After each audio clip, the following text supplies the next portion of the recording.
Hello, and welcome to Real Person Reviews. I'm Sam, and I'm a real person. And today I want to talk to you about Call of Duty, the very first one. It came out like 2003. This is the beginning of the whole first person shooter franchise, and I'm going to kind of try to talk about this. Maybe it's if you haven't played this before and you want to start here. Even though I would not recommend you start with the very first Call of Duty to play through all of them, I would recommend at least starting at 2 for getting the gist of it. But you know, if you want to check this out, still, I'm still going to try and do that just in case, because some people will still be like, no, I want to do the first one first. So I'm going to try and make it good for you guys to watch too. You're probably like looking at this too. You're like, well, what's with this here? This is looks says Steam on the TV. What's that for? Thing is, this is kind of part of this for the preface here is that playing this, I can't really judge the controls of this game that much because in order to play this, I had to do some kind of weird stuff. Since there at this point in time, you can't really get the HD redone version of this game anymore. If you don't already have it, you just can't get it. So that sucks. That's ideally how I'd want to play because I like controller support. I didn't want to try to muddle through with keyboard and mouse and also not be able to say much about the controls because I would just complain because I suck with those controls. Oops. But here's the thing. I've got. Hopefully this will show up on cam here. So I've got my Steam Deck here, and I've got this third party like dock thing with the power fed into it and that and the going into the TV, so that basically I was able to do this in conjunction with. Sorry, it's very dusty still too because it's got. I left it on for a long time before finishing some of the missions instead of just shutting it off because I'm a madman. That's why it says I have like 478 hours. 478.1 hours. Sorry, I undersold it. I'm trying to pretend. I didn't. I practically speedrun at 780, 478 hours. I speedrun it at 7,000 hours, point .1. And he nails his jokes every time too. But basically, yeah, I had this with a community controller profile on Steam Deck, so that I could use all of these buttons and also some of the back buttons at the same time to have a controller kind of experience here as close as I could get to regular Call of Duty controls. So I can't speak much for how that actually plays out because this is how I played it. This is probably not how most people will play it. If you can play with keyboard and mouse, it probably plays a lot better, and you're probably better at it. So yes, I play on the easiest difficulty with this crazy setup, just to get this to work and go. And the good news is that it does totally work. So if you're someone who's like, I really like controller stuff and console gaming and stuff, you do have this option. It's just it's you gotta have the Steam Deck with a third party dock that allows you to still use the Steam Deck as a controller while it's outputting to here, and also you have to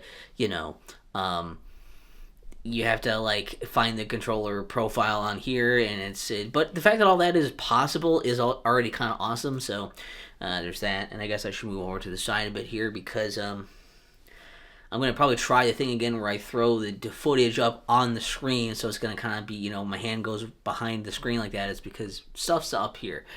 So we're going to probably start putting it up there. I don't know, maybe we'll just start putting it up there now. And maybe remember to put it up now. So for Call of Duty, basically for some of this is that Call of Duty is a first-person shooter. Like I said, it came out in 2003, developed by Infinity Ward. And let's see some of the basics here. Well, I mean, the whole like plot thing is basically it's World War II. So yes, you're playing through World War II battles and things. That's the somewhat of a historical shooter in that sense as well. You play as Allied forces during this, and essentially, you go through and you follow missions and essentially play through different fronts and different historical battles and things, and get through all of those until you eventually spoiler you end up winning World War II. In case you weren't aware of how that played out. Sorry if I spoiled it for your history class, but you were gonna find out. So I guess you can skip class now because what's the point? You already know how it ends. And the game does start out with giving you a bit of the basics. You have to go through this little like training thing. It's probably on the screen around now or something, I guess. A training thing to show you some of the basics of gameplay. So for like a first-person shooter, you to kind of expect that perspective and everything. You can shoot, you can run. Well, you can't run. You can shoot and you can walk, you can duck, you can go prone. You can still move in all of those positions. You can jump. That's the thing I was thinking of. You can jump. Sprinting did not come until later in the series. And for your weapons, you can fire them from the hip, a little like, they'll kind of spray around a bit more, or you can hold down a button to aim down your sights, and you'll shoot more accurately and be able to see more at the cost of, you won't be as mobile when you're aiming down the sights, and also you can't see as much in peripheral, like, around you when you're doing that. It's sort of the trade-off there. And you always have this loadout you start out with where you'll have 2 guns, usually some kind of like rifle and some kind of machine gun or submachine gun thing or whatever, and then a pistol and grenades. You can pick up some other weapons and stuff along the way to swap out in those sections, but there are always those 4 like slots for your main loadout. You also have the ability to like lean, and there's a lean button to lean out to the left or to the right. So you can use this to lean out or lean into things to, take a peek outside or try to like get a little bit extra bit of cover when you're trying to, avoid gunshots and that kind of thing. As you play, you'll also find some other, important parts about this, like some other aspects are, there's usually most of these are like just, it's very linear in doing these missions and doing objective after objective for each mission, typically. And taking orders to go do those objectives. So, like, a big thing is going to be, sticking with your allies who can help you out, you can help them out. There's things like doing suppressing fire to, like, keep enemies down or whatever so that other people can get through, or, drawing fire for someone else, things like this. They're definitely tactics of, more advanced tactics that rely on using each other and teamwork as well. And then most of the missions are largely based on this boots-on-the-ground combat of just having shootouts with other people. Whether it's in big open spaces or tight close quarters combat, it's mostly that. And you'll be doing things like, clearing out, might be clearing out bunkers, or you're going through and having these large-scale battles. Maybe you're doing some, like, kind of like sneaking around and sniping from afar kind of things. Might have to blow up enemy equipment or things like this. There's also a few other things in here related to using vehicles a little bit as well, like a tank, a turret, and riding in a vehicle, like in the back of a truck or whatever. There's some other ones thrown in there, but largely it is all about, particularly about the whole like boots on the ground fighting combat for the most part. And it will, like I said, it will switch factions to different, armies for a few different parts until around the end, where it all circles back into one last hurrah into winning. So that's, I think, pretty much all I really have to say about that, other than, I guess, another couple things to keep in mind are things that, yes, you can like scavenge enemy weapons when you defeat them and get ammo from them. And also, a thing to note here, especially in contrast to the rest of the series, pretty much, here you do not have regenerating health. Your health is a health bar, and there are going to be health drops, like med kits you can find that you can pick up, and those are, limited, and what you can get those, some of them are in set spots, some of them, fall out of defeated enemies. Running out of health will mean that you die and go back to your last checkpoint. You also have the ability to just save and load whenever you want as well, so, there's also that if you want to, do anything with that system to, save scum, or to be more like, no, I want to use my checkpoints or whatever. But that's, like I say, mostly that is generally the game. Also, I think you can lose if you kill sometimes certain allied NPCs. If you kill them, then, or if you allow them to die, then you will lose. That did happen to me in a mission, so that is a fail state sometimes. It depends. Yeah, that's pretty much everything. Yeah, you do first person shooting with your teammates until you end up winning World War II. The thing is, I think this game does a few things really well, like surprisingly well for the first in the series as well. See if I remember how I worded these so much. I have a written review where I probably worded these a little bit better because I had time to organize my thoughts more.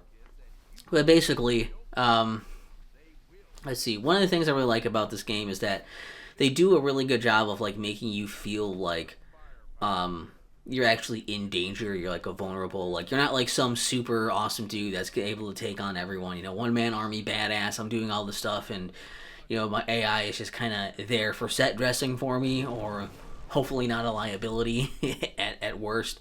Um, and it doesn't do that thing. It does it more like yeah, you're pretty vulnerable. You can't just run here and try to kill everybody because again, your health is finite. So if you try to find like a spot to hide around, try like cheap shots and stuff, if people are still hitting you, you're gonna end up dying out there by yourself. Also, if you're going out by yourself, a lot of these times you're gonna get targeted more, and it's gonna be easier for them to kill you, and you'll fail and have to redo it. So you really have to think about: do I want to backtrack and get this health? Do I want to grab this health now, or wait till my health is lower so I don't necessarily waste some of this med kit? If you're really low on health, you have times where like, man, I really need to like kill an enemy to get them to drop a thing of health to have more. But also fighting an enemy is dangerous because then I might die.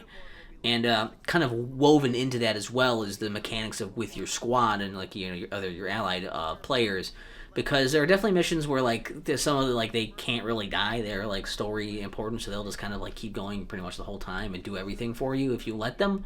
They're a little slow at it, but they'll get it done. There are other missions where you're totally by yourself, and you feel like extra vulnerable in these situations because you're like, everyone's going to be looking at me. If I go around a corner somewhere here, like, and usually it's like more close quarters, looking around every like area or whatever, trying to like check every corner, be really careful and cautious. There's a lot of that going on. There's a lot of tension there with it.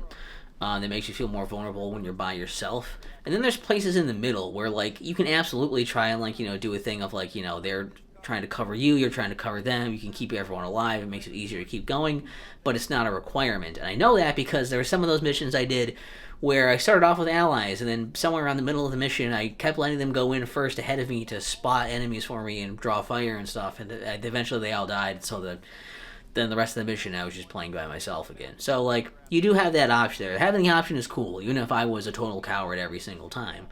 Yeah, I thought that was like really cool. The way that it does do a good job of making you feel like you are a soldier with other soldiers, and it's not just like it's me versus the entire game. They did a good job with that. They also do a good job of the the impact of a lot of moments in here. Okay, what was the other thing too? I'm trying to think. I had like three things. I think that was the third thing. Oh yeah, the variety of stuff I guess was there too. But so like the impact of stuff I was saying. Remember that. Remember that I said the other thing. So the impact of stuff I think does really well. There's impactful moments, both manufactured and more natural. So like the manufactured ones, I'm saying like there are times when like it's obviously like kind of a scripted, like it's not a cutscene, but like things that are happening are scripted to happen the way that they are. So you're just kind of like going through the motions doing that, and it's still kind of cool, like spectacle going on. It'll be like music is playing to fit the scene and everything, and those moments can land pretty well. But I like that there's not too many of those, so it doesn't feel too much like a whole like theatric thing. Because there's also a lot of moments that are just more just in the gameplay, and because they're in the heat of the moment of the gameplay, they actually work well. Times when there's no music playing, and you're sitting here in silence trying to hear where those explosions are coming from, where the shots are coming from to fire back at enemies, whose explosives are there? Where are those shots coming from? And are these footsteps close by? Are those friendly footsteps or enemy footsteps I'm hearing? You're paying attention to your surroundings, and just there's something kind of like awesome about no fanfare, just like coming around a corner and there's a bunch of dudes waiting for you, or standing down the barrel of a tank or something, just like kind of stuff just catching you, and it's just the natural sounds of the stuff that's going on. I think those moments also hit really well, and the fact that there's mostly that stuff building up these like impactful like moments. Actually, I feel like I remember those a bit more than the times when it was like, here's a big thing that's going on. It's like, oh yeah, I guess I did run through this thing that I had to just run through, so of course I did. I think they do a good job of balancing those in the right skew. Similarly, with the variety they have here, they have a good variety in the gameplay. That's the other thing I liked, where I think it is still, like I say, focused on the boots on the ground gameplay thing. That is primarily what we're doing here. But the thing with that is, they do enough to try and make that interesting and engaging. So like there are definitely times of like like I say, there's like different like locations and stuff. You'll be going through like these destroyed cities, these like snowy open fields, and be going through like forests. There's daytime stages and nighttime stages. Just like lots of cool little like backdrops and things for that, to keep it visually interesting, as well as things like trying to change up a bit of what you're doing. Clearing out buildings and bunkers, or these big like open scale like battles across these fields where you're doing suppressing fire, and you're being a distraction for people, and doing these different like tactics together, that kind of stuff. There are times when you're just in the back sniping to cover somebody else, or you're running in and someone trying to cover you. There's just like some interesting like things. They do enough interesting pieces to this, or again, they just kind of like keep changing stuff up a bit enough where it does work. And I think it ends up being just like really engaged. It doesn't get stale when you're doing still largely the same thing. It's all working with the core mechanics of the game. I think that's really good. That being said, that's also where they kind of fall off a bit on some of the negatives here. Those things I mentioned, those more gimmicky things here, are the tank mission, the turret mission, and the one where you're in the back of a truck shooting stuff. All three of these missions don't really necessarily use the core gameplay that much. The truck one almost does, because you're still kind of like shooting like normal, but you're stuck in a truck that's moving like on a path for you. And so like, I don't know. I just think these, they felt a little gimmicky. They felt like they wanted to do something with them, and I ultimately just didn't really care much for them. They were probably my least favorite missions because of that very reason. And I guess I've also, full disclosure, I've never been a huge fan of the vehicle sections in any Call of Duty game anyway, so that's probably, could also just be a me thing. Maybe people really like them, I don't know. Well, other downsides here, it can get a little tedious to backtrack to grab health and stuff sometimes. You don't have to do it, but then you're risking, like, do I just not go back and grab that because I'm hoping I'm going to, like, live more? You can also kind of skirt around that with save scumming anyways, which is a little, what do you do? It's an old PC game. What are you going to do, right? You either have that or you just don't have saves. I don't think people are going to want that. You'd have to save, like, between missions or at checkpoints or something. I think that, the AI isn't the greatest. It's not horrible. It's good most of the time, but there are definitely times when the AI is like, I don't know where, I'm just shooting at nothing, or I'm yelling about nothing, and I'm like, I don't know what they're doing, or they won't move forward until I go forward into somewhere that's dangerous, and then they'll move forward with me after I've already, like, been shot. Like, thanks, asshole. Sometimes it doesn't do what you want it to do. I don't know. There's also the thing of like a little bit of like halfway through every mission, pretty much. I feel like because you start out with like you start the mission, you have your loadout of your weapons and stuff, but you never get any refills on those weapons unless one of your allies also is carrying that same weapon and dies, and you grab it from their corpse. So usually what happens to me is that halfway through a mission every time, I end up running out of ammo, and I have to ditch my main gun to use the enemy's gun. And that means that I probably spent more time using the enemy's weapons than I did my own weapons, because there was a smaller pool of weapons there. They weren't largely different. They're historically different, like, weapons and things, and I get it. All I'm saying, like, so I'm saying, like, yes, it doesn't really make sense from a realism standpoint that, like, why would there be ammo for my gun in an enemy base behind enemy lines or something? I get that. But if we're already suspending disbelief for, oh, I got shot a bunch, but I got a med kit, so I have some band-aids on me, so I'm like immediately better. If we're able to say like that's okay, I think we should be able to maybe just have some ammo drops for the fucking guns that I'm using. At least on the easiest setting that I was on, I was playing on weenie mode, so I think you could have, cut the realism a little bit there too for the sake of being able to keep using my same gun, but whatever. And of course, I think the biggest one, the big elephant in the room for this, of course, is that this is a game from 2003. It was cutting edge for the time, but visually, it doesn't look so hot anymore. It doesn't necessarily look bad, but it definitely looks like it's not new. It looks dated. It looks very obviously dated. and a lot of people are not gonna like that, especially if you're a snob for graphics or something. You're gonna look at this and make this game is ugly. So be aware of where this kind of sits in that regard. Oh yeah, one other thing, I guess, to wrap this up for the ending bit too. I'm talking about those moments where they have the impactful moments. They have some of that grandeur and the theatrics. The very end of the game should have really been kind of a piece of that. It should have been a one last really difficult like push in order to, finish the game off. It was barely any fighting. It was mostly walking through while stuff was happening. And then at the end, the guy goes over on the roof and plants the flag, and then that's just kind of it. And it just kind of awkwardly cuts to credits. So I don't know. I think they could have done a better job with that, but what do I know? I mean, nothing really. All right, at this point, I'm gonna assume that the thing is no longer on the screen. Um, we'll see if I cut it there because my hand will either be up here or it won't.